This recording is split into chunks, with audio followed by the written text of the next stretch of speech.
बिस्मिल्लाहिर्रहमानिर्रहीम। मैं अब्दुल्लाह बिन अब्बास रज़ी अल्लाह अन्हुमा के पास बैठा करता था।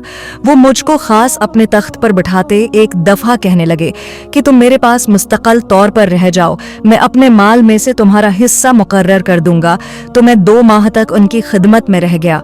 फिर कहने लगे कि अब्दुलकैस का वफ़द जब आनहज़रत के पास आया तो आपने पूछा कि ये कौन सी कौम के लोग हैं या ये वफ़द कहाँ का है। उन्होंने कहा कि रबिया ख़ानदान के लोग हैं।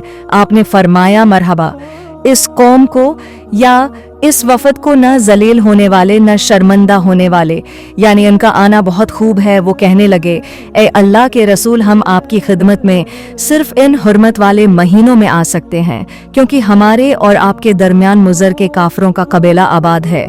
बस आप हमको एक ऐसी कताई बात बतला दीजिए जिसकी खबर हम अपने पिछले लोगों को भी कर दें जो यहाँ नहीं आए, और इस पर अमल दरामद करके हम जन्नत में दाखिल हो जाएं। और उन्होंने आपसे अपने बर्तनों के बारे में भी पूछा।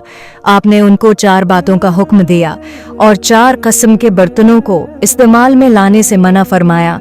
उनको हुक्म दिया कि एक अकेले खुदा पर ईमान लाओ। फिर आपने पूछा कि जानते हो एक अकेले खुदा पर ईमान लाने का मतलब क्या है?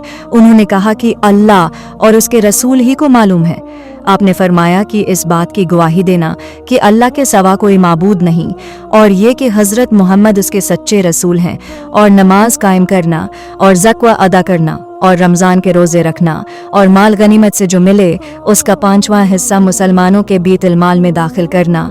और 4 बर्तनों के इस्तेमाल से आपने उनको मना फरमाया, सब्ज़ लाखी मर्तबान से और कदों के बनाए हुए बर्तन से, लकड़ी के खोदे हुए बर्तन से और रोगनी बर्तन से, और फरमाया कि इन बातों को हिफ्ज़ कर लो और इन लोगों को भी बतला देना जो तुमसे पीछे हैं और यहाँ नहीं आए हैं।